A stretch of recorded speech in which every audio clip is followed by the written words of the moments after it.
Anderson heaving one down the sideline, and he's got Cass Allen over the top. Big side, down the sideline. Touchdown.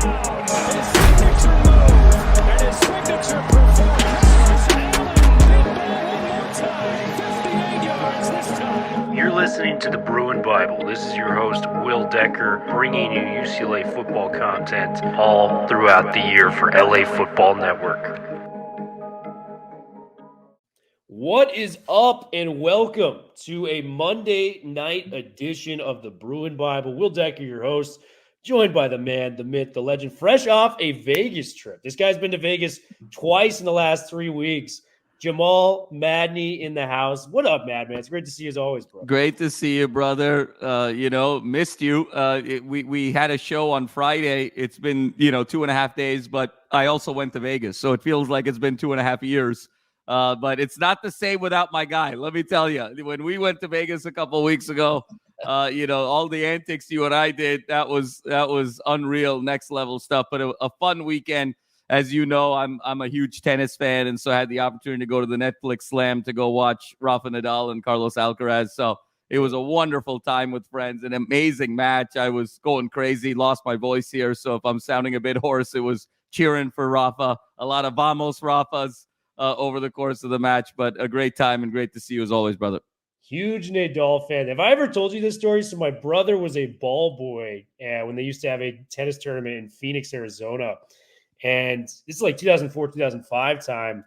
We didn't even know who he was at the time, but my brother actually got the ball boy for Rafa, and he signed a ball. Wow. Really got in the mix with Rafa, and he was, shaking his hand. He put his hand on my brother and his friend's head, and just they took a picture together. And that's something he's got for the rest of it. He literally ball boyed one of the coolest tennis players of all time. So I always thought that was a very cool story. But dude, Vegas, can't go enough. We will probably be out there again sometime soon. It sounds like in our near future. It's getting problematic right now, Will, because I'm starting to spot, I know exactly where restaurants are now. I know where the third Starbucks on the right is. I'm man, I'm getting way too familiar. This is a problem now. I'm starting to acknowledge the first step in getting rehabilitated is acknowledging the problem. I think I'm starting to acknowledge the problem here, Thriller, Yeah, man. I would have to admit I've got a problem with the s'mores out there, too, that we raced for 2 miles trying to get those. But that's a story for a different time, man. And Thriller, the last thing I'll say is I am still so heartbroken as a massive tennis fan that Novak Djokovic was at UCLA last week, and I missed him, but it sounded like it was an absolutely epic time. Djokovic got to do some training here with some guys on the team, and then students were packing the crowd. Only at UCLA, Thriller, all the GOATs come to UCLA, so had to throw that one in there. But I haven't slept well in the last 3 or 4 days knowing I missed Novak the Great in Westwood. We've texted about it a couple times, man. The disappointment is palpable through those text messages. My guy needed to see Novak. He'll be there the next time he comes out, though. Madman, serious note right now. Let's talk about huge hires, huge overchange within the coaching department. Tim Drevno out, and in comes Juan Castillo, a guy who is a football lifer, it feels like. He's been coaching at the college level since 1982, has spent 20-plus years in the NFL. Another Andy Reid disciple back from his Philly days coming over with Bieniemy. He was a 13-year coach of the offensive line in Philly. That's kind of his bread and butter. Juan Castillo, I read a lot of articles on Castillo leading up to our podcast. And this is a guy that's grinded for everything he's got in life. He grew up in the San Padre Islands in South Texas. His father passed away at a young age. His mom had to work multiple jobs trying to keep the lights on in there. And this guy, through hard work and cultivating his love of football, gave himself a shot at being a coach. And the first job he had was Texas A&M, University of Kingsville. But this guy, man, his bread and butter was the offensive line. He was famous for that Division II school. He put 4 offensive linemen into the pros. He was a stalwart with the Philadelphia Eagles. He got Jason Peters to be an all-pro tackle with the Eagles. This guy is a phenomenal hire on the offensive line. Talk to me about your excitement on Juan Castillo, and also talk to me about Tim Drevno and what went wrong, specifically in year number 2 after such a promising year 1 for him at UCLA.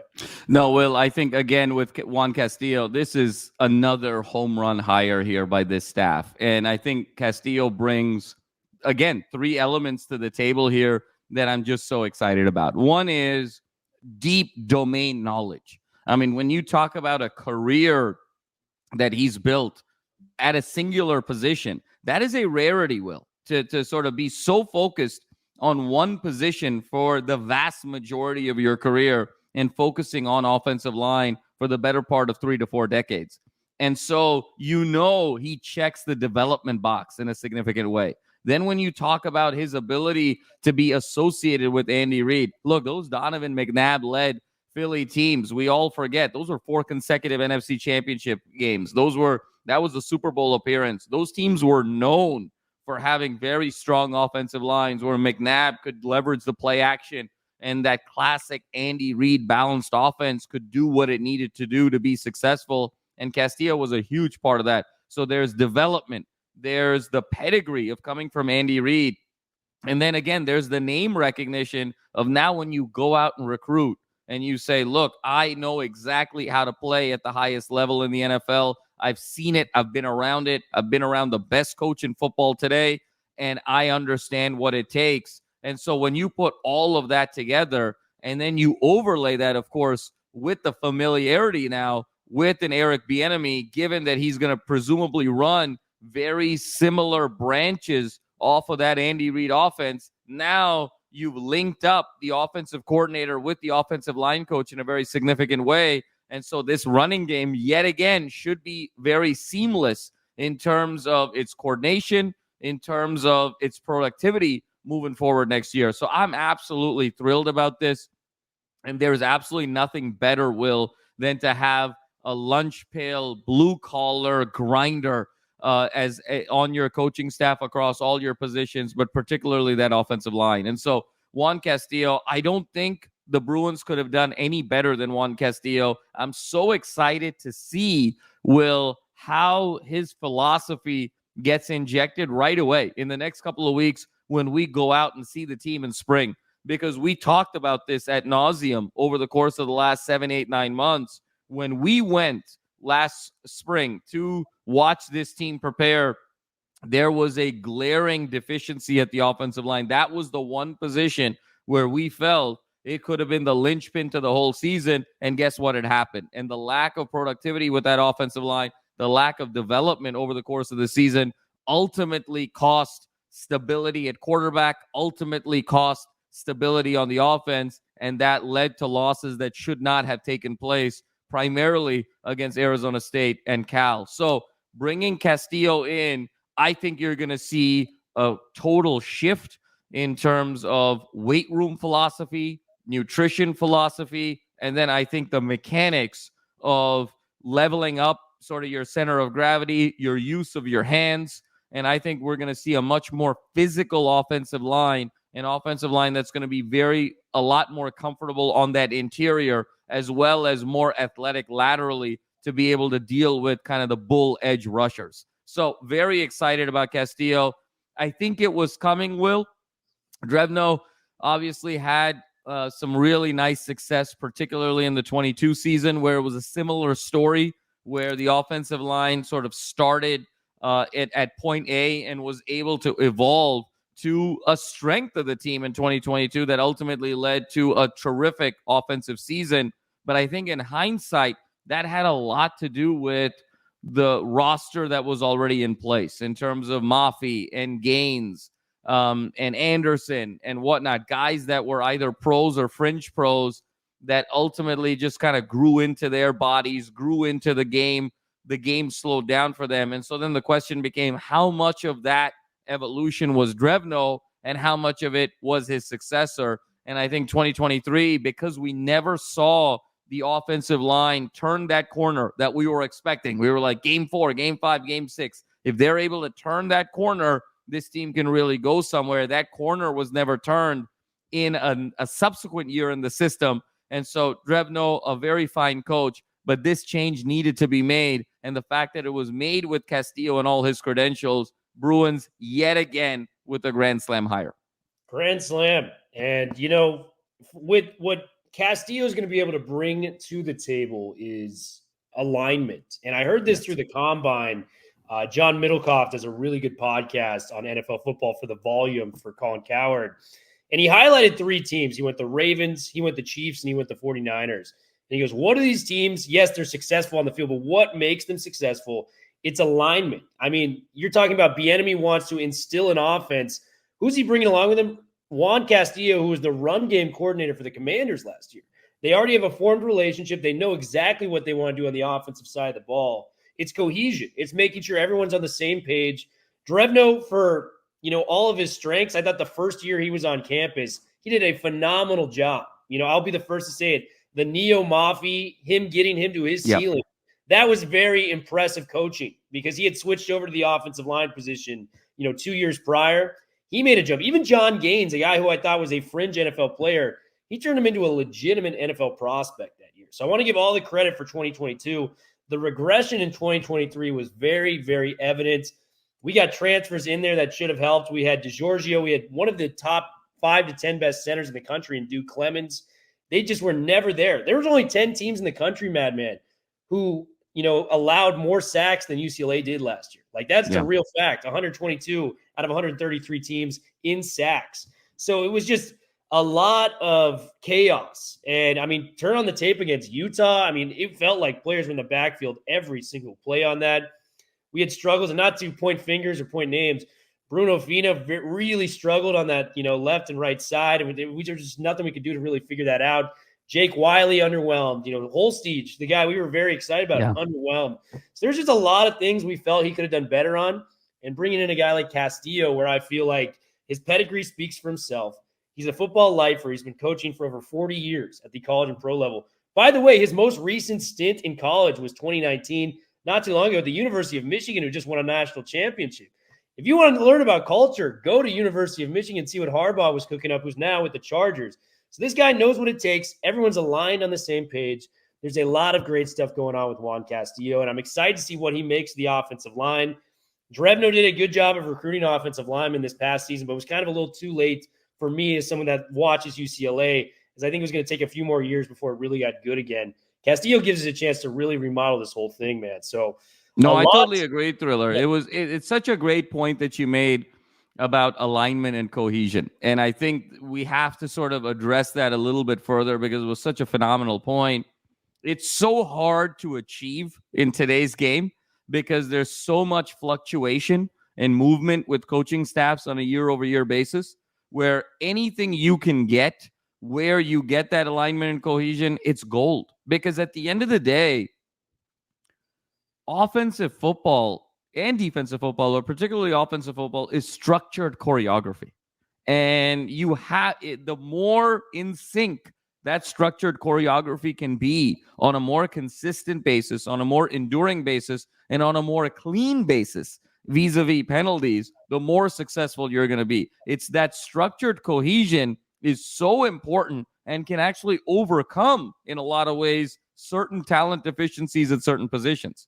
Whereas if you have a super talented team and they are not cohesive, look, we've seen examples of that every year. Teams that should be in the top 10, top 20, top 25 absolutely flame out because of that lack of cohesion, because of that lack of continuity. So the fact that Bieniemy brought someone he's very comfortable with, who understands this overarching system, the nuances of the system, the variability of the system, and is able to get that structured cohesion and continuity from day one is absolutely vital. So, and I think to your earlier point, Will, with Drevno, look, a couple factors went against him. I think anytime you have a new offensive coordinator and a new coach, you're going to have turnover. They're going to want to bring, quote unquote, their guys, their people, the ones that they've been in the trenches with, the ones that understand their principles and methodologies, the ones that they have quietly observed and respected either directly or indirectly for a number of years. So Drevno was always, I think, going to be in a position where it would be tough for him to come back.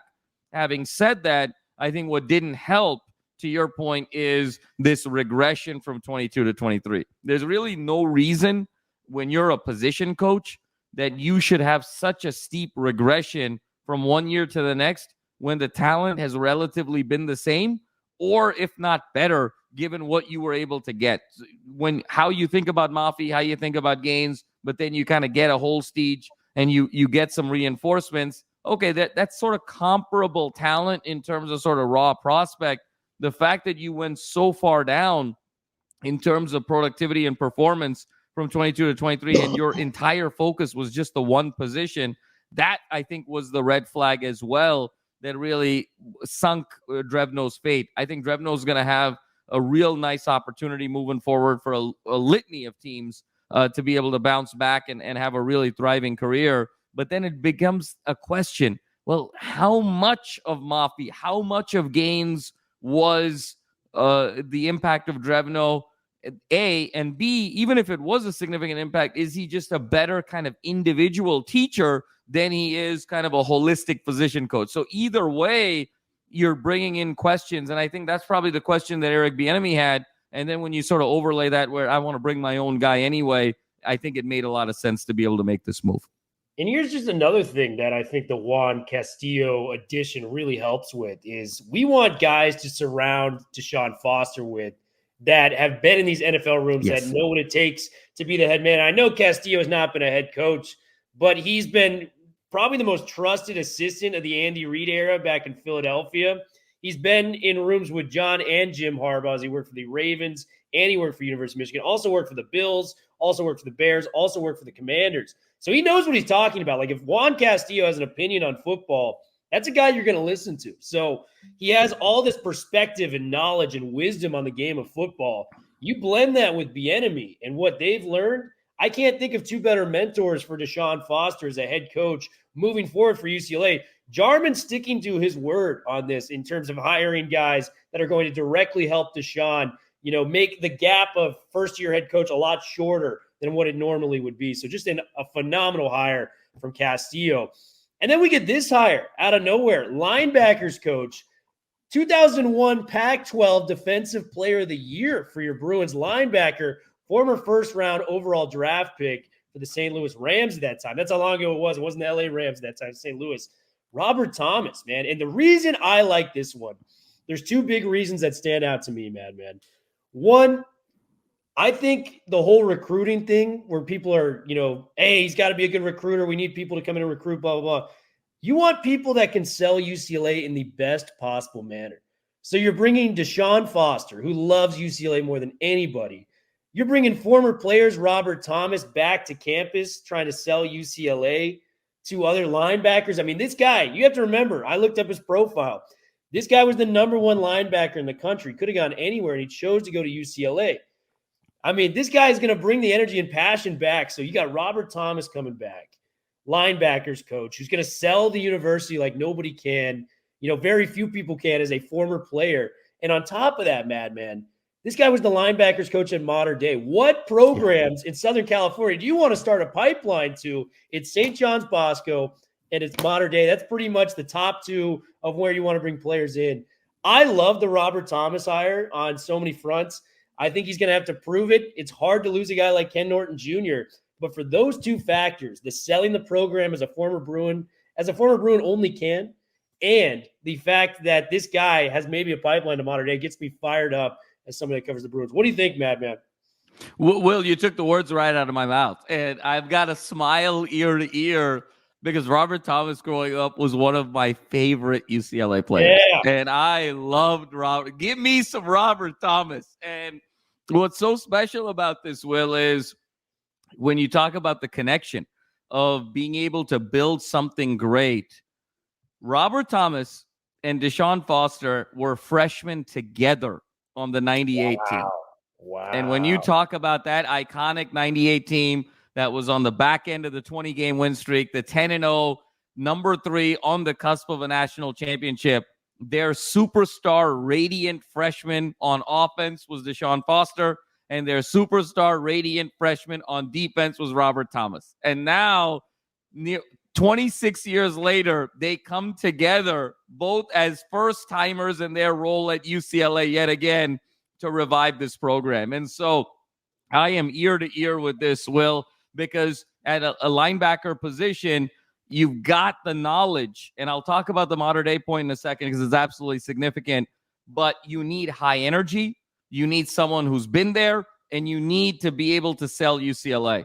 And Robert Thomas can do that just as well as Ken Norton Jr. can, because he can go and say to recruits, not only was I a top flight recruit in California in the high school pipeline, not only did I play in the league, but guess what? I was a star during my time at UCLA when this place was humming. I was there when UCLA was number 3 in the country in 98. I was there when UCLA was number 3 in the inaugural BCS rankings in 2001, my senior year when they started 6-0. I have seen it. I have lived it. I have immersed in it when UCLA has been a peak football school. So this notion that UCLA can't be a football school is false, because I actually lived it. And you know what? Who else lived it? Your head coach lived it. And our 4 years were together, 98-01, and we had an enormity of success together as players. And now we plan on having an enormity of success together as coaches. And how powerful a story is that, Will? Because recruiting at the end of the day, and we've talked about this, it's about authenticity, it's about connection, it's about passion, it's about trust, it's about integrity. And how better if you bring a Robert Thomas in the room with Deshaun Foster for them to say, we are Bruins. We've been successful as Bruins. We've been successful in the NFL because we were Bruins, and we love UCLA so much that we're coming back. How do you match that pitch from the heart? You can have the best of coaches. You can have Kirby Smart. You can have Dabo Swinney. You can have Lincoln Riley. You can go on and on the list. But from the heart, when it comes directly from a Bruin and those firsthand experiences, that is going to be so incredibly compelling. And then the second point, Will, and this is a huge one, you mentioned it, the modern day pipeline. And it's always been the case. There has always been this incumbent philosophy here in Southern California that Bosco is more of a UCLA school and Mater Dei is the USC pipeline. The fact that now you have a very successful infiltrator into that USC pipeline to get tremendously decorated recruits is so significant here. And I have always believed that the key, the one timeless element in terms of college football is you have to wall off your local recruits.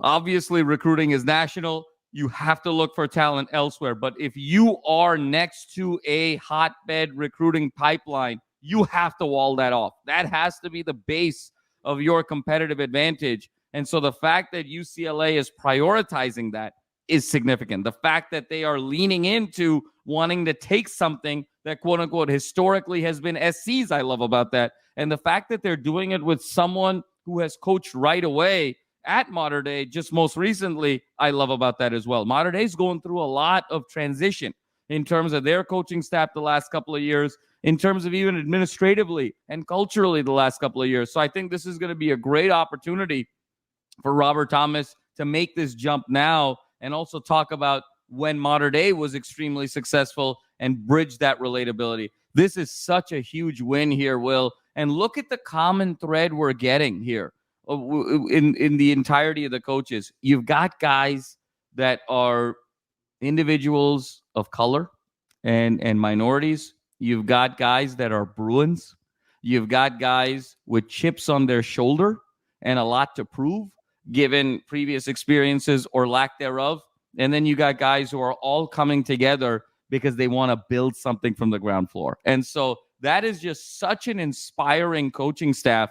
I mean, Will, it has been home run after home run in terms of these acquisitions from a coaching standpoint the last 4 or 5 weeks. Martin Jarman and now Deshaun Foster have hit home run after home run. This is about as young, hungry, and exciting a coaching staff as we've had, and the buzz around it, then I would say since the mid-2000s, when the offensive coordinator was Norm Chow and the defensive coordinator was Dwayne Walker. I mean, this is the kind of buzz I think we're going to start generating in terms of excitement with the coaching staff. So I'm ear to ear, Will. You said it so well. Yeah, Robert Thomas coming back, man. It's just, it fires me up. I think there's going to be Bruins showing love that only Bruins can as a whole, and it's just going to be a blast to watch this coaching staff take off. And for the people doubting the recruiting, I want to put this out there. We just got a visit scheduled with 5-star local quarterback. You're talking about, wall off the area, kind of what the 1980s Miami did, right? In terms of just protect the area, get the guys in. Houston Longstreet from Corona, California, 5-star quarterback, wasn't even thinking about UCLA before this. He is now taking a visit to UCLA. So keep your eye out for Houston Longstreet. Yes, I know we got Dante Moore a couple of years ago. Yes, DTR. Yes, we had Rosen, but finding that first guy to really come in and be the quarterback or the recruit of the future is going to be huge for UCLA. So if they could somehow sway this guy to even consider the Bruins in a serious manner, I think it's going to be massive. Madman, this has been so much fun. We're going to have another special episode coming this week. Listen, guys, I know you guys love Wayne Cook coming on the show. We floated it out to him. I think Wayne may be stopping by at some point this week. We have, some special ones coming up that we're very excited about. I hope you guys like the Chase Griffin one. This is what we do, man. We want to give you guys the best possible content for UCLA in the offseason. We're going to start doing position group, previews for some of these guys. Let us know in the comments if you guys are wanting us to interview a particular player, talk about a specific, topic for each episode. Let us know because we want to be, accountable for what you guys can hear and, have fun listening. So let us know. Bruin Bible, we are officially out. We will talk to you guys very soon. Madman and Will, 4's up. We are out of here, guys.